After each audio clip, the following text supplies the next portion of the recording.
Oye, país, buenas noches, buenas noches. Oye, país, yo soy Rudy González. Gracias por su compañía en esta hora.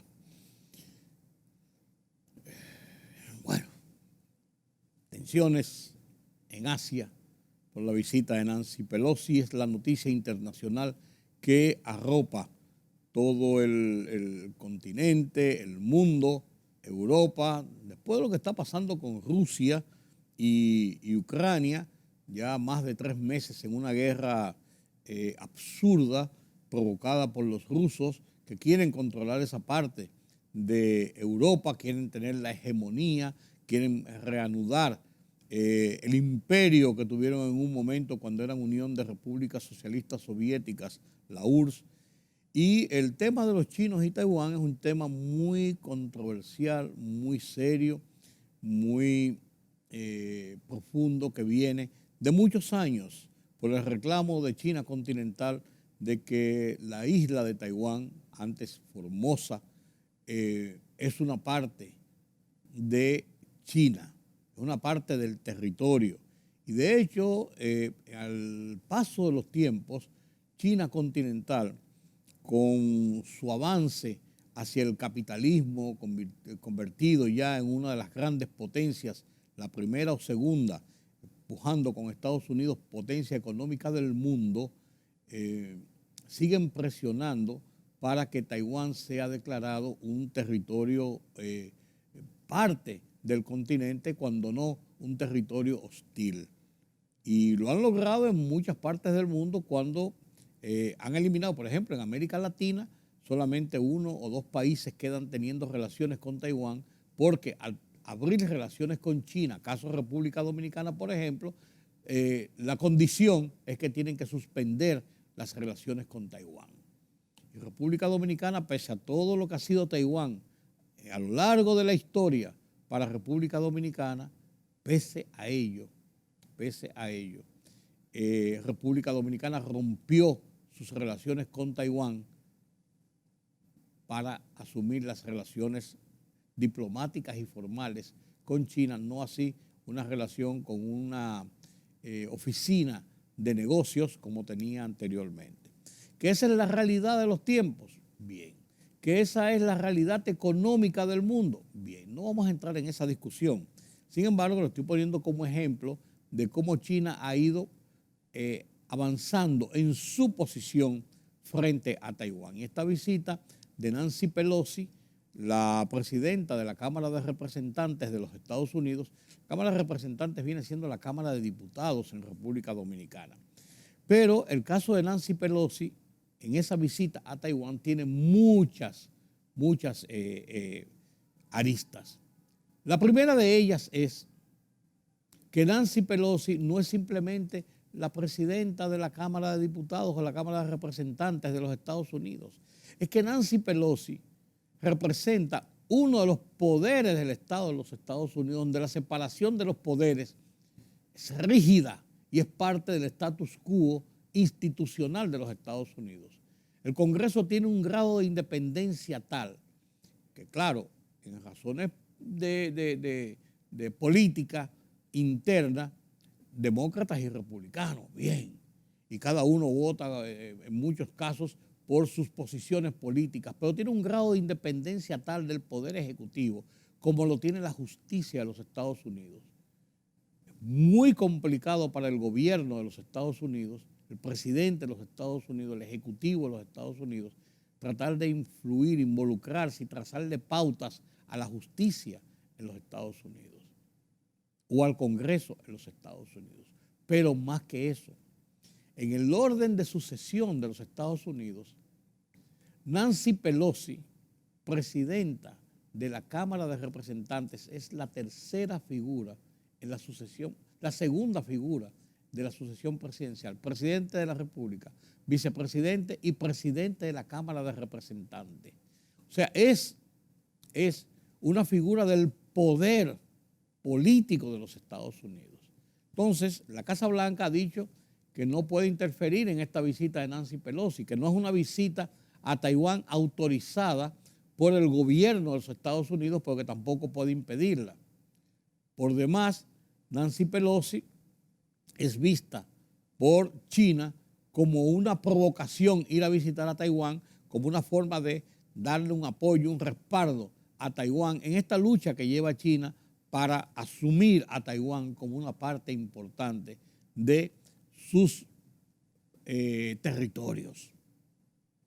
Unas cosas que uno no llega a comprender. La mayoría de las grandes inversiones de Taiwán están radicadas en China continental.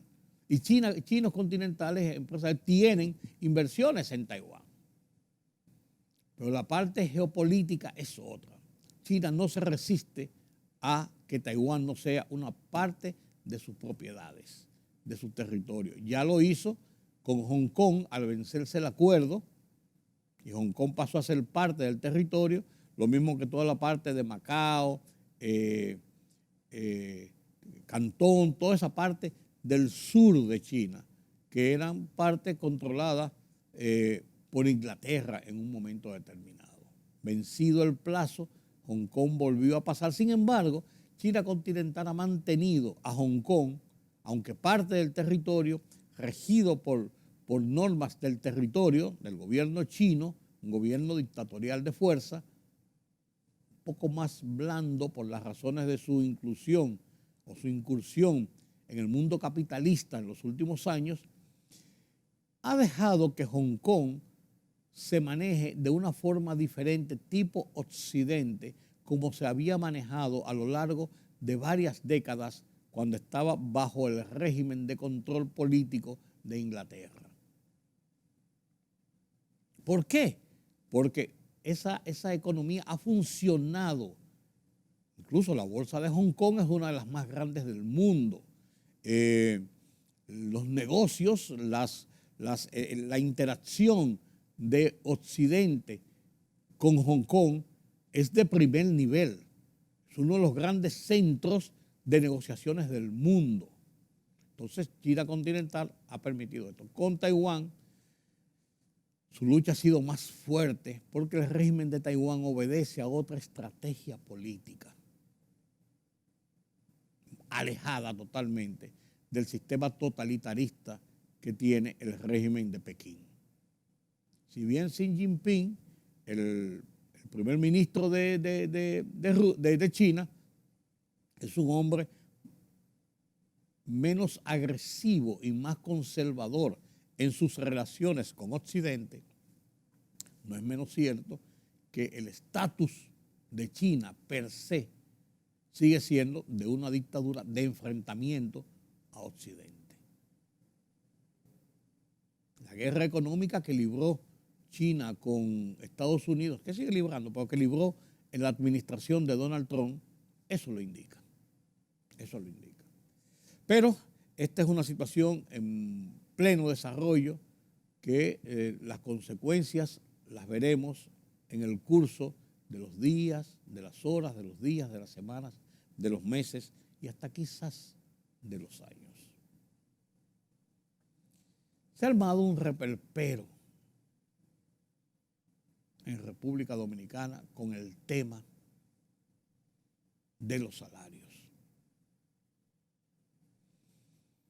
Esto había ocurrido anteriormente, pero ahora, a propósito del tema del superintendente de electricidad y el salario que devengaba y los aumentos que se registraron allí, provocó la renuncia del señor Velasco como superintendente de electricidad y presidente del Consejo de Administración de esa entidad.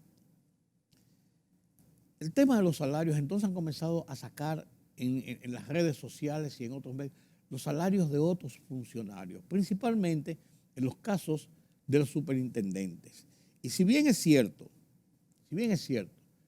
que la norma debe establecer niveles salariales similares o tomando como parámetro el salario del presidente de la República, que es la primera figura del Estado, no es menos cierto que la ley establece otras situaciones. Miren, cuando yo era miembro del Consejo de Directores del Banco de Reservas, hasta el 2000 fui miembro, por varios años, miembro del Consejo de Directores del Banco de Reservas, yo era miembro titular, se presentó en el Banco de Reservas una situación muy seria. Analizamos en una de las sesiones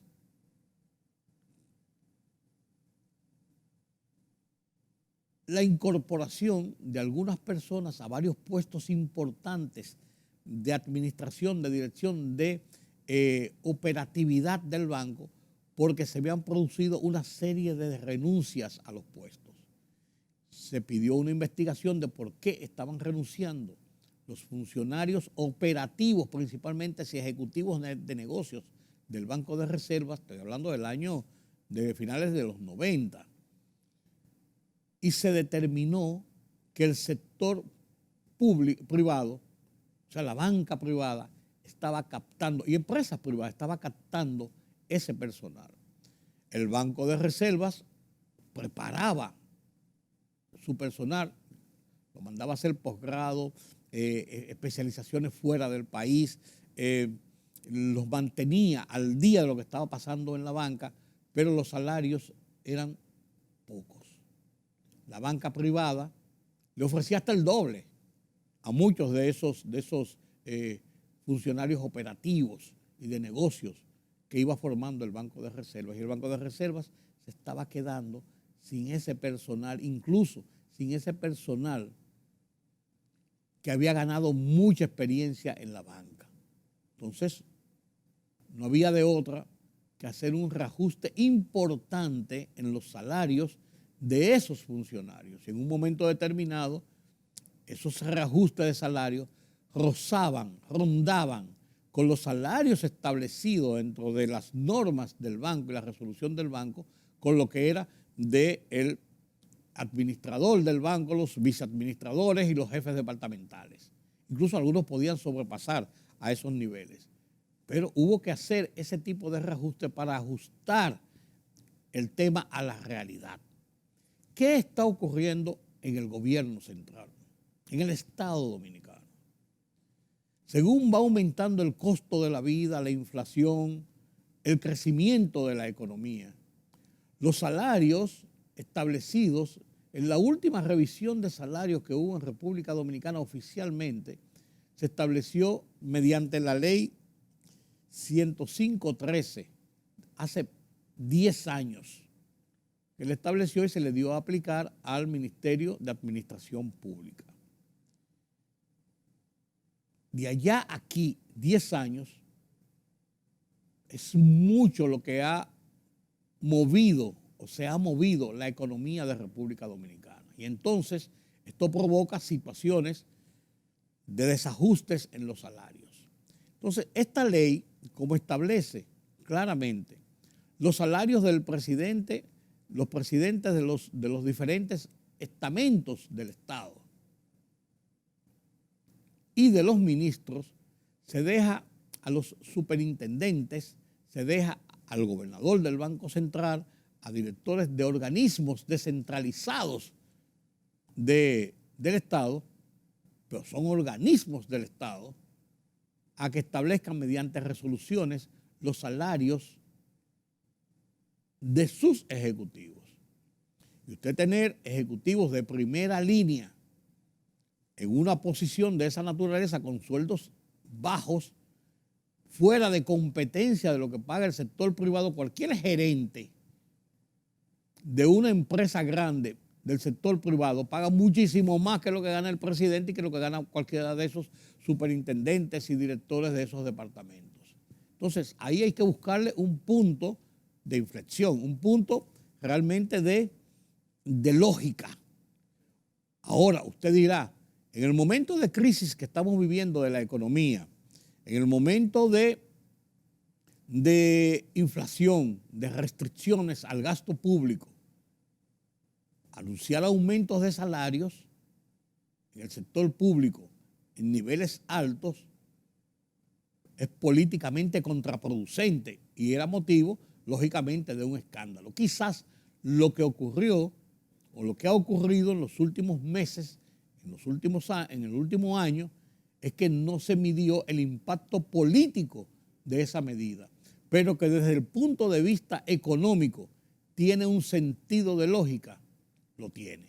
ahora de que hay que reformular esta ley 105.13 de hace 10 años sobre los salarios en la administración pública, en los altos niveles de la administración pública, hay que hacerlo. Oigan lo que dice el artículo 12 de esta ley 105-13.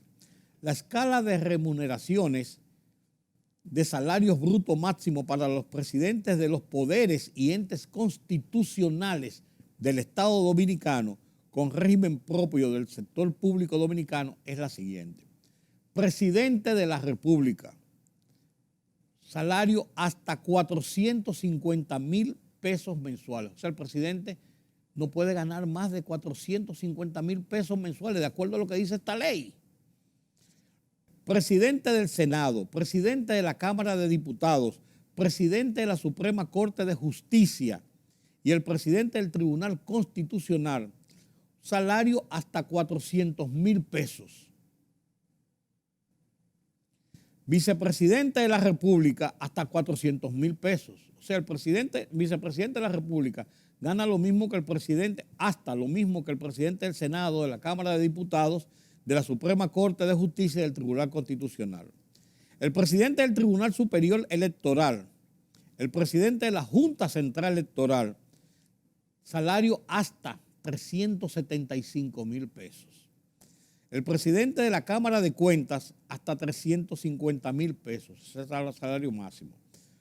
Los ministros, él o la Procuradora General de la República, el consultor jurídico del Poder Ejecutivo, el Contralor General de la República, un salario de hasta 300,000 pesos. El Defensor del Pueblo, un salario de hasta 250,000 pesos. O sea, los principales ejecutivos en el orden de jerarquía del Estado Dominicano tienen salarios máximos de entre 250,000 pesos y 450,000 pesos, incluyendo al presidente de la República. Y esto tiene un significado en la realidad de la economía.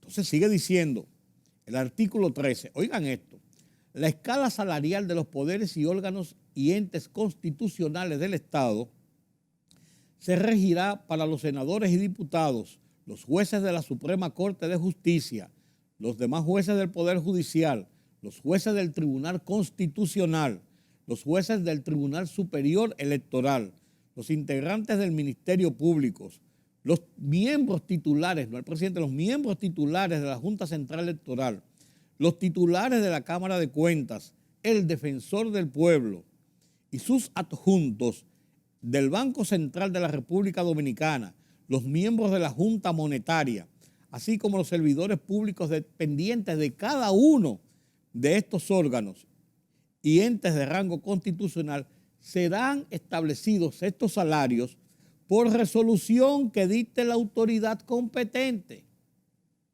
según el régimen propio establecido en la Constitución, ley o reglamento que los rige, la que deberá ser respetada en todo caso los principios y reglas establecidos por la presente ley. O sea, el Ministerio de Administración Pública es el organismo competente para la regulación del Estado y o resoluciones dictadas por el Poder Ejecutivo, que en este caso deben ser refrendadas. Entonces, vista esta situación, no cabe de otra que establecer lo siguiente, y con esto redondeo mi comentario. Hay que reformular la situación de los salarios de los dirigentes del Estado Dominicano, de la alta dirección del Estado Dominicano, encabezado por el presidente de la República y de los órganos del Estado. Hay que establecer realmente una adecuación de los salarios de otros servidores de organismos descentralizados del Estado que no merme la competencia que rige con el sector privado. Pero esto hay que hacerlo con una enmienda de ley, número 1, y número 2, sabiendo aprovechar el momento político para ello, no un momento de crisis en la economía como la que vive el mundo y República Dominicana pospandemia y en medio de la guerra de Rusia frente a Ucrania. Esa es la realidad monda y lironda, como se dice. Los escarceos que se han armado tienen una lógica política, pero también tienen un punto fuerte en el momento en que se hacen estas denuncias. Y de ahí que provocara todo este escarceo la renuncia del presidente del Consejo de Directores de la Superintendencia de Electricidad y el superintendente, el señor Velasco. Esa es la explicación de la lógica. No es posible que el presidente de la República en esta época gane 450,000 pesos. Eso gana cualquier director de cualquier banco o de cualquier empresa grande en República Dominicana. Y eso no es correcto.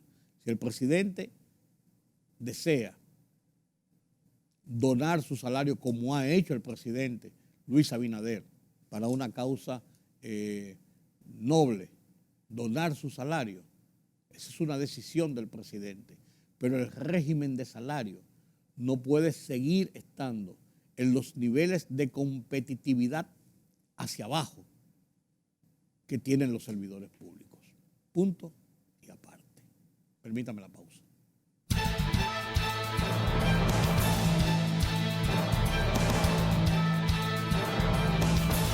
El Ministerio de Salud Pública reportó 772 nuevos casos de COVID-19 y 0 fallecimientos en las últimas 24 horas, de acuerdo al boletín 866 emitido por la Dirección Nacional de Epidemiología.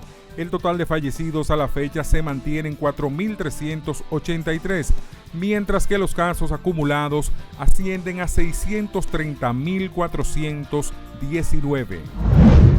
Más de 70 especialistas trabajan en el rescate de 2 mineros atrapados tras el derrumbe de más de 5.000 toneladas de material en la mina Cerro de Maimón, informó el director de minería, Rolando Muñoz, quien detalló además que en el área en la que se encuentran es bastante grande y cuenta con oxígeno suficiente, por lo que la vida de los mineros no corre peligro. La Dirección Nacional de Control de Drogas informó que fueron confiscados 95 paquetes, presumiblemente de cocaína, en medio de una labor de inspección en las costas de la provincia de Barahona. La tercera sala de la Suprema Corte de Justicia estableció que el Instituto Nacional de Protección de los Derechos del Consumidor, Proconsumidor, no posee facultad legal para ordenar compensación o devolución del pago de un servicio a título de compensación por daños civiles en el ámbito de un contrato civil suscrito por los administrados.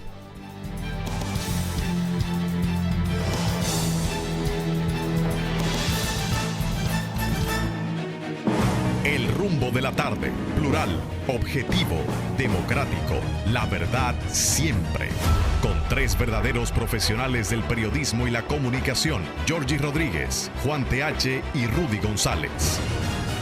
Los Poderosos.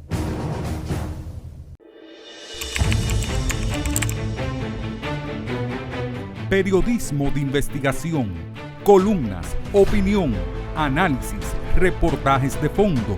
Hora por hora, una completa plataforma multimedia. Periodismo con valor.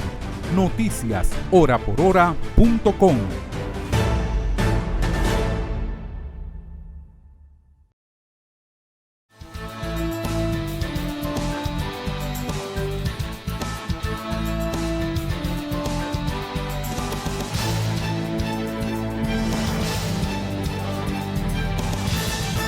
Gracias por continuar con nosotros aquí en Oye País. Yo les hablaba del tema de los salarios y me metí en el campo de la economía, hablando de cómo realmente la inflación, el alto costo de la vida, la realidad de la economía mundial y nacional no resisten salarios de la naturaleza que se están registrando en la alta dirigencia del Estado Dominicano. No lo resisten sencillamente. Y no entré en el detalle de que una de las cosas que dicen muchos estudiosos del comportamiento institucional del país o de un país es que el tema de los salarios deprimidos muchas veces son un incentivo, que no debieran serlo, o un motivo que no debiera hacerlo, o una tentación que no debiera hacerlo, para que se la busquen algunos funcionarios por otro lado. Pero esa es la realidad, a final de cuentas. Yo me metí en el tema de la economía abusando de la confianza que me da nuestro analista de económicas aquí en Oye País, don Carlos Cuello, y me dice, di lo que tú quieras que después entro yo. Y por cierto, entra él en el turno al bate en este momento. Buenas noches, don Carlos Cuello. Bueno, pero usted comenzó con lanzamiento fuerte. Bueno, uno tiene sus días, ¿tú me entiendes? Hay días claros y días oscuros. Y días oscuros. Pero la verdad es que ese es un tema de discusión, Carlos. Yo creo que hay que hacer Lo hemos evaluación. manejado en otras ocasiones, Claro. desde hace décadas, ¿no? Claro, claro. El problema del salario del presidente de la República, que no debería ser inferior a ninguno de los funcionarios. Eso debería corregirse en algún momento, ¿no? Y lo otro es que, mira, en estos momentos podría ser que estén establecidos esos reajustes, que haya incentivos, todo lo que tú quieras. El problema es que en este preciso momento, luego de salir Lo que yo de la decía, pandemia, que hay un tema político en el momento en que se ejecutan algunas cosas. donde la gente se acaba de hacer un reajuste muy modesto por asuntos justamente de la necesidad de apoyar lo que era el resurgir de la economía luego de la pandemia. Que la inflación se está llevando prácticamente lo que se aumentó. Claro, Esto claro. va a ser una indexación, o cuidado sin menos, Cuidado sin al menos, final sí. del periodo de 2 años, ¿no? Entonces se producen estos aumentos que de por sí en términos relativos no es que sean tan altos, pero cuando tú lo que ves es la cifra, Sí, sí. óyeme, Y la gente lo maneja en el entorno de que hacia arriba lo hacen y abajo qué. Ese es el hablas de tema. $1 millón, óyeme, tú estás hablando de salario, en términos de salario mínimo, el salario mínimo estamos hablando de 20,000 pesos. Sí, 10 salarios mínimos son 200,000 pesos. sí, así mismo es. 20 salarios mínimos son 400,000. El salario de un año son 240,000 pesos. Cuando tú coges $1 millón son 4 años de salario. Así es. Pero mira, esta semana se han producido 2 episodios, no, la semana pasada y esta semana 2 episodios interesantes en la economía. Y es la decisión de la Reserva Federal de los Estados Unidos. Tú lo habías adelantado, de que eso venía zumbando por ahí, de aumentar la tasa de interés 0.75 y Alto para ellos. alto, es el segundo en un mes y algo. Sí, Y pero entonces, lo más alto desde la década del siglo pasado. claro, y entonces República Dominicana concomitantemente también rueda un poquito hacia arriba con 0.50 puntos y llega ahora a 7.25 el nivel de la política 7.75. Estábamos en 7.25. 7.25, sube a 7.75 Sí. el nivel de la tasa de política monetaria. ¿Qué incidencia va a tener eso en la economía? Mira, en el caso de nosotros, recuerda que comenzó en septiembre, creo Sí. que es el séptimo reajuste que se hace, ¿no? Arrancamos con 3%, que era una tasa para apoyar la recuperación Y el movimiento de la economía. y sí, evitar el colapso con la pandemia, ¿no? Y logró su objetivo. Y eso, ese manejo cauteloso de la política monetaria lo han reconocido los organismos internacionales. Ahora, con esta nueva decisión en materia de política monetaria, que no solamente República Dominicana, hay que destacar que Estados Unidos, la Unión Europea, toda la región, incluso nosotros no somos de los que más hemos subido en la región. No, sí, claro. No nos vamos a comparar con Argentina, que es un país con inflación estructural, pero también Chile, Colombia, México, todos lo han subido. Bueno, el objetivo es simplemente contrarrestar los efectos inflacionarios derivados de la recuperación y agravados con el conflicto de Rusia y Ucrania. Ese es el objetivo en todo caso. Claro. O sea, se aplicó una política monetaria expansiva para lo que fue la recuperación y la recesión, y ahora lo que procede es una política monetaria contractiva para evitar el sobrecalentamiento de la economía, pero además para quitarle presión a los precios, a la demanda. Sí. Los precios se han incrementado, no necesariamente por efecto monetario, hay que reconocerlo esto, ¿no? Por eso es que tú ves que se ha estado subiendo la tasa para quitarle presión a la demanda. La inflación no ha cedido en la misma proporción. Todavía estamos registrando una inflación de 9.4 que en el primer semestre, ¿no? Sí. Ahora vamos a esperar la de este mes. Se supone que este mes no debe ser muy alta porque los combustibles han estado reduciéndose Sí. Más estable hacia la baja. Y lo que tú y yo comentábamos la semana pasada, en la medida en que se prolonga una situación, ya se va buscando un modus vivendi, ¿no? Sí. Y Se van acomodando las cosas. Exacto, se va buscando respuesta, ¿no? De todo modo, el Banco Central sí entiende que su política es apropiada porque no obstante que ya se viene subiendo desde noviembre, la economía no ha dejado de crecer. Se ha ralentizado, se ha desacelerado en algunos meses, pero no ha dejado de crecer. Entonces, la otra parte es que los préstamos se han incrementado en la banca, ¿no? Correcto. Esto tiene, como te digo, sus ingredientes. Lo primero es que al tú subir esa tasa, las tasas activas, las que pagamos nosotros como clientes, no las van a subir. No, claro. Uno había comprado vehículos, había financiado una vivienda con tasa. O tenía un préstamo cualquiera. Claro, pero excepto las que son subsidiadas, que el Banco Central la garantiza, habrá que subirla.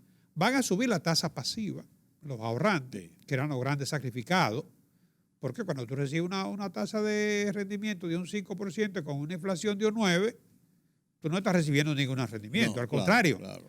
Estás recibiendo un rendimiento negativo en términos de tasa de interés real, pero te estás descapitalizando. Claro, sí, evidentemente. Entonces, desde ese punto de vista, es conveniente. El problema, ¿cuál es? Bueno, que se entiende que esto va a desacelerar la economía, va a ralentizar la economía, se debe impactar negativamente la inversión y el consumo, que son las dos variables responsables de la demanda de la economía, y el Banco Central confía en que podría incluso lograr su objetivo meta inflación, que es 4%, más o menos. Más o menos, sí. Ya estamos prácticamente en el 5%. Ahora con la de julio va a pasar del 5%, porque estábamos en 4.98 en los primeros meses, ¿no? Entonces, ese es el objetivo de la medida. Que logre su propósito, hay que darle tiempo. Pero si logra sus propósitos en números, en cifras, en estadísticas, realmente logra su propósito en cuanto a lo que es el movimiento de la economía, el movimiento de las posibilidades que tiene la gente de adquirir bienes y servicios. Sí, te voy a decir por qué. Porque yo siempre te preguntaba. Te voy a decir por qué lo logra. Ok. El cáncer de la economía es la inflación. Ok. Y si tú no logras detener la inflación, las consecuencias van a ser peores. Okay. Porque la gente va a recibir más dinero en salario nominal, pero la inflación le va a llevar lo que ya hemos visto en algunos países de la región, ¿no? Y nosotros, quizás no tan grave, pero también lo hemos vivido en otra época. ¿Y el costo de frenar esa inflación lo vale? Sí. Fíjate que en el caso nuestro, con todo y que se han estado tomando medidas restrictivas en materia de política monetaria, y eso es lo que le da más sustento a la decisión del Banco Central, el informe sobre la medición del Producto Interno Bruto, que registra el crecimiento de la economía, no se ha visto sustancialmente afectado. Sí. Porque por ahí es donde tú podrías ver inmediatamente los efectos, que esas medidas restrictivas aceleren o lleven a la recesión la economía. Una recesión técnica como la que tienen los Estados Unidos, que no quiere admitirla. Mira, se ha hablado de eso. Cuando se habla de recesión, generalmente se utiliza un indicador, 2 trimestres consecutivos con resultados negativos. No así el crecimiento interanual, pero hay indicadores. Por ejemplo, la infección en la medicina tiene un indicador. Podría ser un problema viral, podría ser un problema de bacteria, una infección, podría ser cualquier otro de esos síntomas que se corresponden con una fiebre. Pero resulta que a veces también se producen fiebres que tú no necesariamente te dicen eso. Y a veces también hay males que son asintomáticos, como se le llama. Que no te da fiebre. Entonces, algunos economistas ya se han adelantado incluso, dicen que tener un solo indicador para, digamos que tipificar una recesión es muy arriesgado y que habría que buscar, pensar, contemplar uno, por ejemplo, el desempleo. El primer acompañante de la de la recesión es el desempleo. Y no es el caso de Estados Unidos. Ellos han ido recuperando los empleos. Es como la diabetes y la hipertensión, Sí. que generalmente son gemelas. Sí. Entonces, no se corresponde. No, porque ellos han ido en ese recuperando el tema del desempleo. Entonces, en el caso, pero la economía también en términos interanual ha seguido creciendo. La producción industrial no se ha caído. O sea, parecería como que es una recesión asintomática, digamos, o no se ajusta a lo que son los indicadores de una Que recesión. determinan una recesión. Okay. Claro. Aquí en República Dominicana el turismo nos ha ayudado mucho. Seguimos en los récords y seguimos recibiendo visitantes. Más de 760 y tantos mil, sí, se recibieron en julio pasado. O sea, rompe el récord. 735.064. Se rompe el récord que se había roto en junio. En diciembre tuvimos también más de 700.000, sí. Pero esta cifra creo que es un récord histórico, ¿no? Por eso te digo, el récord que se había establecido en junio lo rompe ahora julio, incluso. Exacto. Sí. Exacto. No, y no solamente eso, que la tasa de crecimiento de un 24%, también se compara la tasa de crecimiento con esta es 24 con respecto al 2021, que ya comenzaba la recuperación que se ha mantenido. Pero cuando se compara esta cantidad con 2018 y 2019, la tasa también es de dos dígitos. Sí. O sea que luce que el turismo ya está, digamos que en la pista. Sí. Más que en la pista ya despegó el vuelo, ¿no? Esto hay que incluirle ahí unos 98.4 mil cruceristas, ¿no? Que nos visitan. Tú sabes que el turismo de crucero se maneja diferente, pero no está ajeno también al efecto curiosidad del crucerista que después quiera volver al país. Porque se establece como turista de visita en República Dominicana la persona que por lo menos pernocta una noche. Visitante no residente. Sí. O sea, no quiere decir que todos sean extranjeros. No, claro, porque por lo menos pase una noche en el país. Exacto. Por eso los cruceristas que entran por la mañana, bajan a puerto, andan todo el día y vuelven a su crucero y se van, no son clasificados como turistas dentro de las estadísticas. Pero mira, en enero-julio estamos hablando de 4.182.000 claro. Visitantes no residentes. Claro. Eso permite proyectar unos 7 millones, que sería una cifra récord histórico, ¿no? Sí. Y el banco se proyecta, Parece que tienen unos parámetros de proyección en función de cantidad de días que dura, promedio, ¿no? Sí. Que dura un turista por el gasto diario. Fíjate que con esos visitantes de 735.064 se proyecta que estaría representando al país 931 millones de dólares en divisas. O sea, que tanto el turismo como la zona franca, que vamos a ver ahorita, crecieron un 8% en sus exportaciones, las remesas que mantienen un buen ritmo y podrían bordear los 10.000 millones, ¿no? Y las exportaciones en general, ¿no? Estamos hablando de que ya ahí casi se garantizan más de 34.000 millones de dólares de divisas. Sí.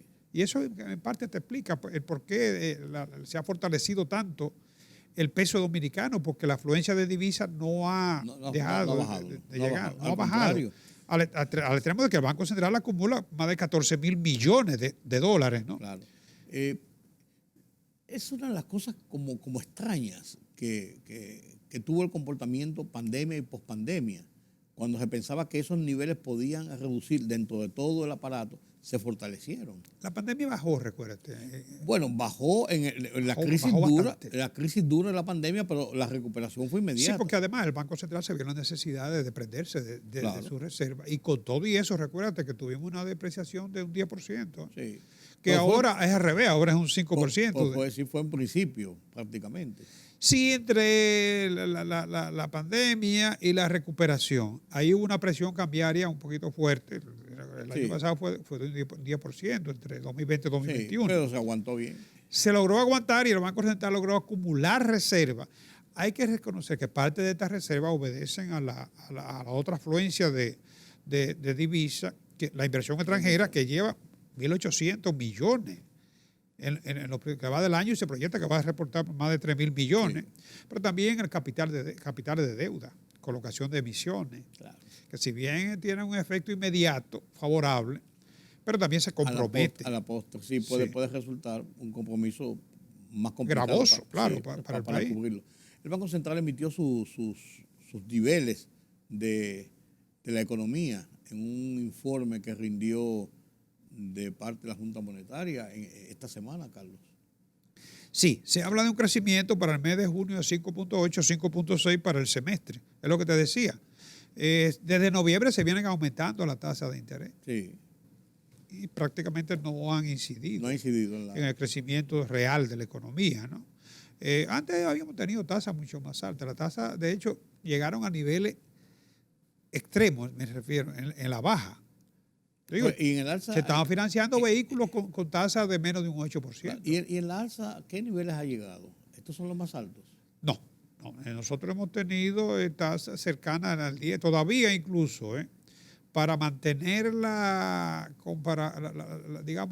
competitividad con Estados Unidos, que la ha estado subiendo, que tradicionalmente son muchísimo más bajas, y con la inflación, que nosotros no podemos tener una inflación, con la inflación que tenemos, no podemos tener tasa bajo ninguna circunstancia por debajo de la de Estados Unidos. Claro. Todavía las proyecciones son que deberían situarse cercana a un 10%. O sea, 2 puntos más todavía soportaría. Para mantener, como te digo, esa competitividad. Exacto, con la economía con la que tenemos el mayor volumen de negocios, con la economía de Estados Unidos. Y que traza muchas veces la pauta del comportamiento. A nosotros nos afecta mucho tener tasas inferiores a Estados Unidos, porque eso no solamente es que estimula la expatriación de capitales, sino que te resta competitividad. Sí, claro. Entonces, el crecimiento 5.6, aquí el turismo fue la estrella de crecimiento, como un 34.3%, salud 11.6%, los servicios 10.3%, el comercio 6.6% y los servicios financieros 5.6%. La ocupación total, que es uno de los principales, aspectos que uno busca cuando hay crecimiento en la economía, la ocupación total se incrementó entre abril y junio en 169.309 empleos creados, ¿no? Sí. Y la tasa de desempleo bajó de 7.6 a 5.2, los niveles anteriores prácticamente. O sea, 4 millones y pico de... 4.7 millones de personas empleadas, formal e informal. Sí. Pero empleadas, generando un ingreso de alguna manera, ¿no? De una u otra forma, claro. Y la inversión extranjera, como te decía antes, 1.871 millones de dólares para la mitad del año, o sea que eso proyecta más de 3.000 millones de inversión extranjera. Claro. Compensa ampliamente lo que es el déficit de la cuenta corriente. Y además yo creo que también manda buenas señales, es resultado de la confianza por parte de los agentes extranjeros en la economía dominicana, ¿no? Correcto. Tengo aquí que la perspectiva de crecimiento se mantiene en un 5%. El Banco Central mantiene que la economía estaría cerrando este año con un 5% de crecimiento. Este semestre es crucial. Sí. Porque de alguna manera estos cambios que se están haciendo en materia de política monetaria van a impactar la economía. Pero vamos a ver si la inflación cede.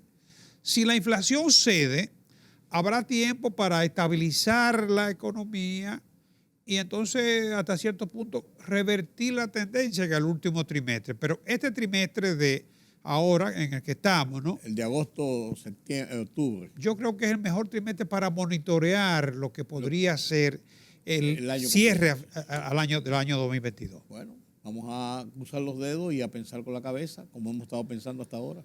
Y como siempre debe ser. Debe ser. Gracias, don Carlos. Gracias a ustedes por acompañarme en este conversatorio con Carlos Cuello sobre la marcha de la economía en República Dominicana. Cifras alentadoras, positivas, alentadoras y optimistas para el proceso económico del país. Permítame la voz.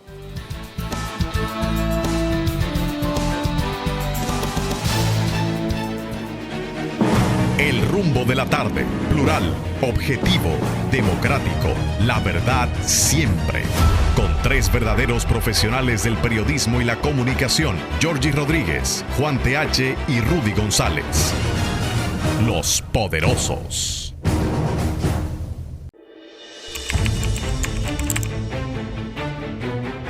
periodismo de investigación, columnas, opinión, análisis, reportajes de fondo. Hora por hora, una completa plataforma multimedia. Periodismo con valor. Noticias horaporhora.com.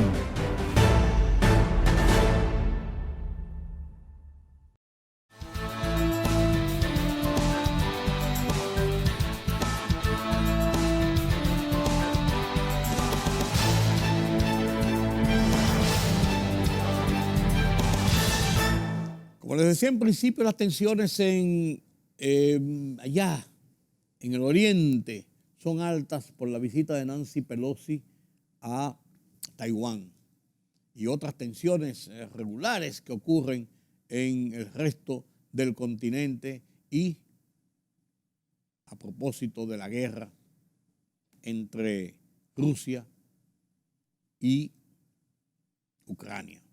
¿Qué repercusiones tendrá la muerte del líder del Talibán, ocurrida este lunes por un dron de los Estados Unidos, el hombre que sustituyó a Osama Bin Laden? Sí, señor. ¿Qué repercusiones tendrá en Afganistán y de cara a los Estados Unidos? Ya veremos. Estos y otros temas nos los presenta Pedro Vargas en detalles en las internacionales desde la redacción central de Oye País.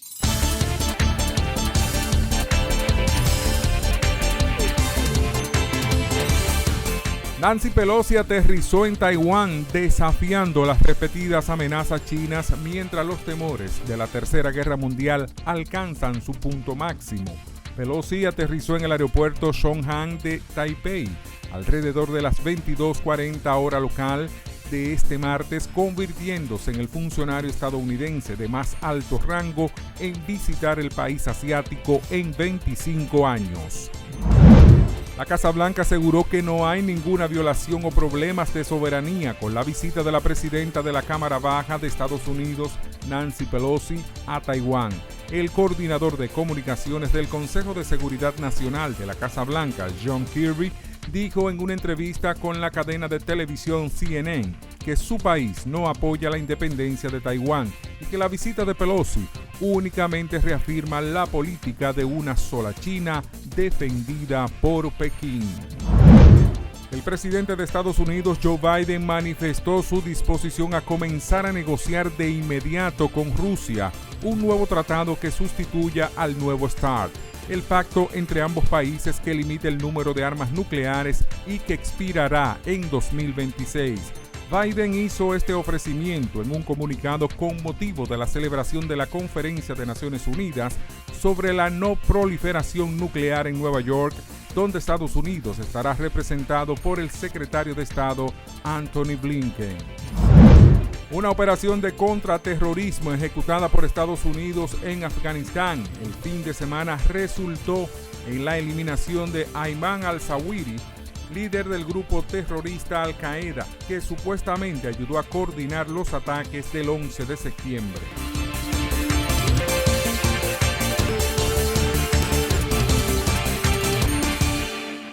Si llegamos al final de esta emisión de Oye País, gracias por su compañía en esta hora. Como cada noche, aquí en Color Visión los convoco para mañana para seguir conversando sobre los temas noticiosos que son de interés nacional e internacional.